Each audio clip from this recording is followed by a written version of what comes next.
ஆக்சுவலாக நம்ம டேரக்டர் ராஜமுருகன் இருக்கார்ல, அவரு மாதிரி நம்ம கவர்மெண்ட் சிஸ்டத்தையும் சரி, நம்ம அரசியல்வாதிகளையும் சரி, அவரை மாதிரி கிண்டல் பண்ணி ஒரு படம் பண்ணுறாரு. அவங்கள பின் பாயிண்ட் பண்ணி ரொம்ப சர்க்காஸ்டிக்காக இருக்கார்ல, இவர் தான் தேர்ந்தெடுத்த ஒரு பெரிய ஆள். அதே மாதிரி தான் இந்த படத்துலையும் அவர் ப்ரூவ் பண்ணிட்டாரு. அந்த படம் தான் நம்ம ஆல்ரெடி சொல்கிற மாதிரி இந்த வீடியோவில் பேச போகிறோம், அந்த மயிலாட். நம்ம சசிகுமார் சைட்டேரியா நடிச்சு ராஜமுருகன் டைரக்ட் பண்ணி ஷான் ரோல்டன் மியூசிக் பண்ணியிருக்காரு. இந்த படம் எப்படி இருக்கு? ஒரு முக்கியமான அரசியல்வாதி வேற கிண்டல் பண்றாங்க. யார் அந்த அரசியல்வாதி லாஸ்டா சொல்றேன். அதை தாண்டி நீங்க எங்க சேனலுக்கு ஃபர்ஸ்ட் டைம் வந்தா மறக்காம எங்க ட்ரைலர் செக்ஷனுக்கு சப்ஸ்கிரைப் பண்ணுங்க. அதே மாதிரி மறக்காம அந்த ஐ பட்டனை கிளிக் பண்ணுங்க. எங்களை மாதிரி ஸ்மால் கிரியேட்டர்ஸ்க்கு யூஸ்ஃபுல்லா இருக்கும். ஸ்ட்ரைட்வே நம்ம வீடியோக்குள்ள போலாம்.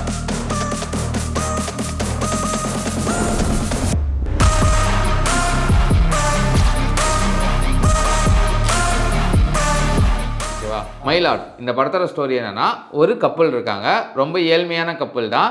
கோயில்பட்டின்னு ஒரு ஊரில் இருக்காங்க. அவங்க அந்த கப்பலில் நம்ம சசிகுமார் சைட்டேரியாவும், அவங்க சசிகுமார் குரு சோமசுந்தரம் ஒரு பத்திரிகை நடத்துகிறாரு. அவர் கூட ஹெல்ப் பண்ணி கவர்மெண்ட்டுக்கு அகேன்ஸ்டாக போராடுறாரு. என்ன போராடுறாருன்னா, நான் உயிரோட இருக்கேன், ஆனால் எனக்கு கவர்மெண்ட் டெத் சர்டிஃபிகேட் கொடுத்துருச்சு. ஏன் கொடுத்துரு? ஓகேவா? அது ஏன் கொடுத்தாங்க? அதுலேருந்து இன்னொரு மாஃபியா, மெடிக்கல் மாஃபியாவுக்கு அந்த கடை பின்னோக்கி போகும். அதுக்கப்புறம் படத்தில் என்ன நடக்குறாரா இந்த படத்தோட ஸ்டோரி. இந்த படத்தோட மிகப்பெரிய பாசிட்டிவ் நான் என்ன சொல்லுவேன்னா, இந்த படத்தோட ஸ்டோரி தான் நான் சொல்லுவேன். சூப்பரான ஸ்டோரி. ஏன்னா ரொம்ப ஹார்ட் ஹிட்டிங்கான ஸ்டோரி. எப்போதுமே நம்ம மெடிக்கல் மாஃபியா நிறைய படத்தில் பார்த்துருக்கோம். பட் இதில் இன்னும் கொஞ்சம் டீட்டெயிலிங்காக ஏழ்மையான மக்களில் இப்படி எக்ஸ்ப்ளாய்ட் ஆகுறாங்க, இப்படி ஈஸியாக ஏமாத்துறாங்க அவங்களோட காசு பிரச்சனையை அதை இப்படி ஆர்கன் ட்ரேடிங்க்கு யூஸ் பண்ணுறாங்கன்னு ஒரு ரொம்ப டீட்டெயிலிங்காக இருந்த ஒரு விஷயம் தான். நம்ம ஆர்கன் ட்ரேடிங் அந்த பக்கத்துலேருந்து நம்ம பார்த்துருக்கோம், இப்படி ட்ரேட் பண்ணுறாங்க, நிறைய படம் இருக்குது. பட் அந்த புவர் பீப்புளை இப்படி கன்வின்ஸ் பண்ணுறாங்க, அந்த புவர் பீப்புள் ஏன் அந்த ஆர்கனை டொனேட் பண்ணுறாங்கன்னு அந்த ஆங்கிள்லேருந்து நம்மளுக்கு ரொம்ப லிமிட்டட். எனக்கு தெரிஞ்சு யாரும் பெருசாக எக்ஸ்ப்ளோர் பண்ண மாதிரியே தெரில. இந்த படம் அதெல்லாம் மேஜராக எக்ஸ்ப்ளோர் பண்ணுது. அதில் ராஜமுருகன் சக்ஸஸும் ஆகிட்டாரு. இன்னொன்று எனக்கு இந்த படத்தில் ரொம்ப பிடிச்சது என்னென்னா, இது ரொம்ப ஹார்ட் ஹிட்டிங்கான ஸ்டோரி. ஆனால் அது இப்படி சொல்லியிருக்காருன்னா, ரொம்ப விட்டியாக பிளாக் காமெடி யூஸ் பண்ணி தான் சொல்லியிருக்காரு. இப்படி ஜோக்கரில் பண்ணாலும் அதே மெட்டர் தான் இங்கேயுமே கையாளுந்திருக்காரு. அது லார்ஜர் டு எக்ஸ்டென்ட் சாட்டிஸ்ஃபையும் ஆயிடுச்சு, கிளிக்கும் ஆயிருக்கு. அதே மாதிரி நீங்கள் நல்லா யோசிச்சு பார்த்தா அந்த ஹார்ட் ஹிட்டிங்கான விஷயம் உங்களை மைண்டுக்குள்ளே டிஸ்டர்ப் பண்ணும். நம்ம ரீசெண்டாக மாரி செல்வராஜ் கூட சொன்னார், இந்த படம் பார்த்துட்டு எனக்கு ஒரு நாள் ஃபுல்லாக தூக்கம் வரலன்னு. ஆக்சுவலாக லிட்ரலுமே எனக்குமே அப்புறம் படத்துலேருந்து பார்த்துட்டு வரும்போது அந்த படம் ஒரு பாசிட்டிவ் நோட்டாக தான் இருக்குது. பட் ஒரு ஹார்டான ஒரு ஃபீல் மனசுக்குள்ளே இருக்கும். இந்த படம் ஒரு 2-3 நாள் எனக்குமே மனசுக்குள்ளே ஓடிட்டே இருக்கும். என்னடா இப்படிலாம் இருக்காங்க, நம்ம எவ்வளோ பிளெஸ்டான லைஃப்பில் இருக்கோம் அப்படின்னு சொல்கிற ஒரு படமாக தான் பார்த்தேன். அதே மாதிரி அவங்ககிட்ட காசு இல்லைனாலும் பை ஹார்ட் அவங்க எவ்வளோ சூப்பரான ஆளுங்க அப்படின்னு அதையுமே இந்த படம் பயங்கரமாக ப்ரொஜெக்ட் பண்ணது எனக்கு ரொம்ப பிடிச்சிருந்தது. டைலாக்ஸ் எப்போதுமே ராஜமுருகன்னாலே டைலாக்ஸ் தான்.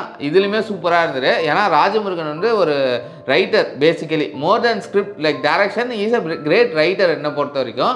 அதனால் அவர் எடுத்துகிற ஒரு ஸ்டோரியும் டைலாகும் எப்போதும் தாறுமாறாக இருக்கும். அதே மாதிரி இந்த படத்துலையுமே அப்புறம் அவர்கிட்ட இருந்த ஸ்டோரி தான் இப்படிலாம் வருதுன்னு தெரில. ரைட்டராக இருக்கிறார், இவ்வளோ ஸ்டோரிஸ் இருக்குது போல், அதை சூப்பராக ப்ரொஜெக்ட் பண்ணியிருக்காரு. அது இல்லாமல் இவரும் ஒரு one of the original directors ரைட்டர்ஸ்ன்னு சொல்லலாம் தமிழ் சினிமாவில். அதுக்கப்புறம் இந்த படத்தில் மிகப்பெரிய பாசிட்டிவ்னா நம்ம சசிகுமார் சைட்டேரியாவோட பர்ஃபார்மன்ஸ் தான். சசிகுமார் அந்த ரோலில் சூப்பராக ஜெல் ஆகியிருந்தார்.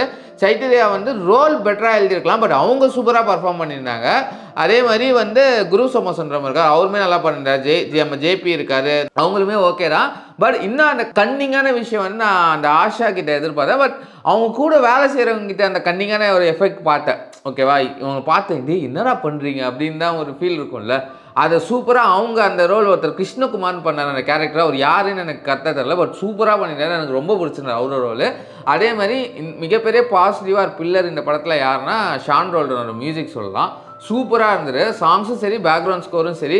ஷான் ரோல்டன் அட் ஸ்பீக்குன்னு கூட சொல்லலாம். சூப்பராக பண்ணியிருந்தாரு. அந்த ஸ்கிரிப்டை அதுக்கு என்ன தேவையோ அது ஃபுல் ஜஸ்டிஃபிகேஷன் கொடுத்துருந்தாரு. அதே மாதிரி பாட்டெலாம் சூப்பராக இருந்தது. எசக்காட்டு பாட்டு லிரிக்கலாகவும் சூப்பராக இருந்தது. தாண்டியுமே நான் எசக்காட்டு நான் கேட்டேன் பர்சனலாக. பட் மீதி இருக்கிற எல்லா சாங்குமே சூப்பராக இருந்தது.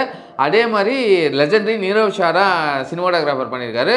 இன்னும் அந்த ஃப்ரேம்ஸை சூப்பராக இருந்திருக்காரு. எஸ்பெஷலி ஒரு ஜன்னலில் சைட்டேரியா நிற்பாங்க, அந்த பிளாக் ஆன மாதிரி இருக்கும், அந்த பாதி இருக்கும். அந்த ஃப்ரேம் பார்க்கும்போதே சூப்பராக இருக்குது. அதேமாதிரி தீப்பெட்டி இண்டஸ்ட்ரியில் இவங்க வேலை செய்கிறாங்க. அதை அவருக்கு காட்டுன்ற விதம் ரொம்ப சூப்பராக இருந்தது. எங்கே பிளாக் அண்ட் ஒயிட் பண்ணுவோம் அங்கேயுமே யூஸ் பண்ணுறது ரொம்ப கிளவராக இருந்தது. அதுவும் ரொம்ப சூப்பராக இருந்தது. கிளைமேக்ஸ் நல்லா இருந்தது. ரொம்ப பீப்புள் ஃபேவரட்ஸ் கிளைமேக்ஸ் மாதிரிலாம் க்ரௌட் ஃபேவரட் கூட சொல்லலாம், நல்லாவே இருந்தது. அதே மாதிரி இன்ட்ரோல் பிளாக் வந்து ட்விஸ்ட்டுன்னு சொல்ல முடியாது, பட் அந்த இன்ட்ரோல் பிளாக் போர்ஷனுமே நல்லா எடுத்துகிட்டு போயிருந்தார்.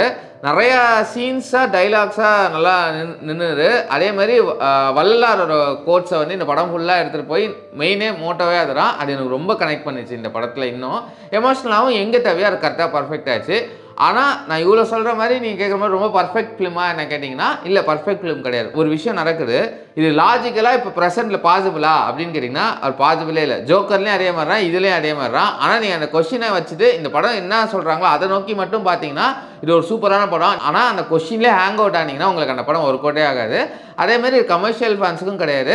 லாஜிக்கலாக எனக்குமே ஒரு என்னென்னா இன்னும் கொஞ்சம் பெட்டராக எழுதிருக்கலாம். ஜோக்கர் அளவு இன்னும் கேரக்டர் ரைட்டிங் இன்னும் பெட்டராக ஸ்லைட்லியாக பெட்டராக இருக்கலாம். ஸ்க்ரீன் நரேஷன் இன்னும் கொஞ்சம் டைட்டராக இருந்திருக்கு, லைக் பெட்டராக இருந்திருக்கலாம்னு ஒரு ஃபீல் இருந்தது. பட் ஓவரால் ஒரு நல்ல படம், ஒரு மாதிரி டிஸ்டர்ப் பண்ணுற ஒரு படம் தான். அதே மாதிரி ராஜமுருகன் ஜப்பானில் நான் ரொம்ப டிசப்பாயிண்ட் ஆகிருந்தேன். ஏன்னா எனக்கு பர்சனலாக ரொம்ப பிடிச்ச டேரக்டர் ஒருத்தர். அவ்வளோ படம் எடுக்கணும் இல்லை, அவர் ஒரு படம் எடுத்தாலும் 2 படம் எடுத்தாலும் அவர் சொல்கிற கருத்து அதெல்லாம் இருக்கும்போது எனக்கு ரொம்ப பிடிக்கும் அவரோட படம். ஜப்பான் ரொம்ப டிசப்பாயிண்ட் ஆகிடுச்சு. அதுலேருந்து வரும்போது இது வந்து நல்ல ஒரு கம்பேக் கூட சொல்லலாம். இப்போதைக்கு இந்த படம் தியேட்டர்ஸில் மட்டும்தான் அவைலபிளாக இருக்குது. நம்ம சூர்யா வேறு வாங்கி டிஸ்ட்ரிபியூட் பண்ணுறாரு, ரொம்ப நல்ல விஷயம்னு நான் ஃபீல் பண்ணுறேன். நீங்கள் ஆல்ரெடி பார்த்தா உங்கள் வீஸை மறக்காமல் கமெண்ட் செக்ஷனில் பதிவு பண்ணுங்கள். உங்களுக்கு இந்த வீடியோ பிடிச்சிருந்தா மறக்காமல் லைக் பண்ணுங்கள், உங்கள் ஃப்ரெண்ட்ஸ் அண்ட் ஃபேமிலிக்கு ஷேர் பண்ணுங்கள். மறக்காமல் சப்ஸ்கிரைப் பண்ணுங்கள். ஏன்னா சப்ஸ்கிரைப் பண்ணனா அடுத்த வீடியோ போட்டால் உங்களுக்கு தெரியும். அடுத்த வீடியோவில் பார்க்குற வரைக்கும் பாய்.